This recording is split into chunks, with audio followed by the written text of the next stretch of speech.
Aussi impossible que cela puisse paraître, il existait une Italie sans tomates.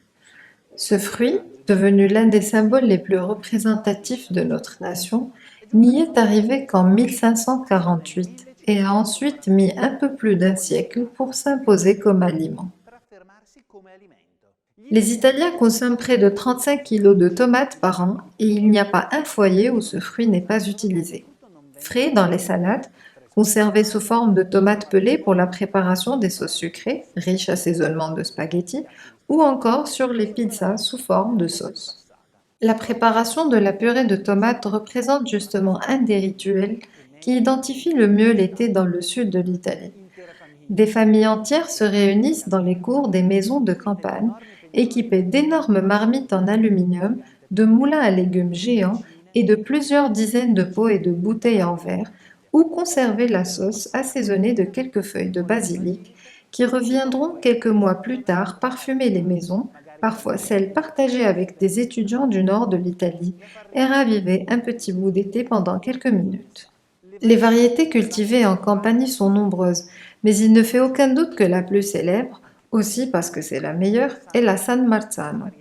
Cette variété, caractérisée par sa forme allongée, sa pulpe compacte et sa peau très fine, a pratiquement disparu au début des années 90 à cause de la propagation d'un virus et de son remplacement par d'autres tomates plus résistantes, adaptées à la mécanisation des procédés, mais moins savoureuses.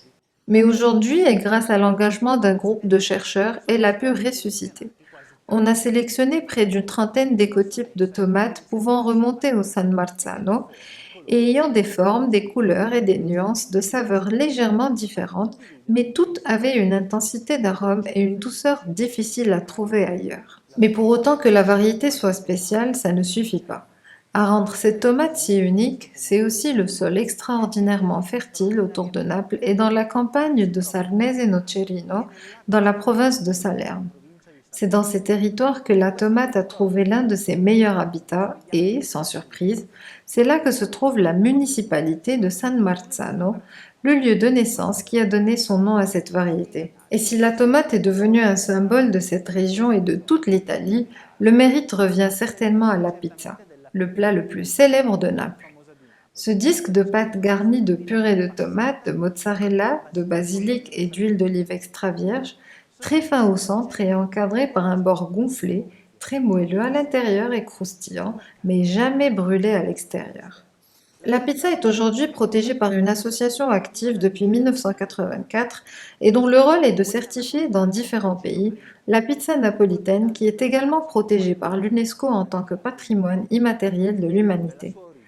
Pourtant, son origine est loin d'être certaine. Ce que l'on sait par contre avec certitude sur ce street food en Terame, c'est que parmi les premiers à en parler, Alexandre Dumas, le grand écrivain français, auteur de romans comme Le Comte de Monte Cristo et Les Trois Mousquetaires, après un voyage à Naples parlait d'une forme ronde, aplatie, qui se travaille comme une pâte à pain. L'origine de la pizza par excellence, la plus célèbre et la plus reproduite, la margherita, est également sûre. C'est en effet Raffaele Esposito qui l'a préparée pour la première fois en 1889 pour célébrer la visite de la famille royale de Savoie dans la ville de Naples et en particulier de la reine Margherita. Et puis, sans le moindre doute, le meilleur moyen de goûter à la pizza margherita est de s'aventurer dans les ruelles de Naples en face du splendide golfe, protégé et surveillé par le Vésuve. Mais si vous ne voulez vraiment pas y renoncer même de chez vous, eh bien, mettez-vous au travail. Commencez par mettre sur une planche à pâtisserie 700 g de farine de blé, 20 g de levure de bière, une pincée de sel et 400 ml d'eau fraîche. Travaillez bien les ingrédients à la main ou à l'aide d'un mélangeur jusqu'à obtenir une pâte molle et lisse qu'il faut laisser lever pendant environ 2 heures. Une fois levée, divisez la pâte en quatre, pétrissez-la avec les mains de sorte à former une boule, puis étalez-la en rond. Couvrez-la ensuite de quelques cuillères à soupe de purée de tomates San Marzano, de tranches de mozzarella bien égouttées et terminez par un filet d'huile.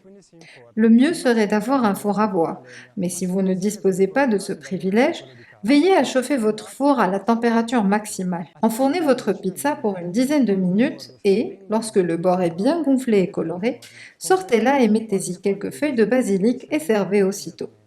Après tout, vous savez, pour mieux profiter de ce bijou de simplicité, il faut se brûler un peu les doigts.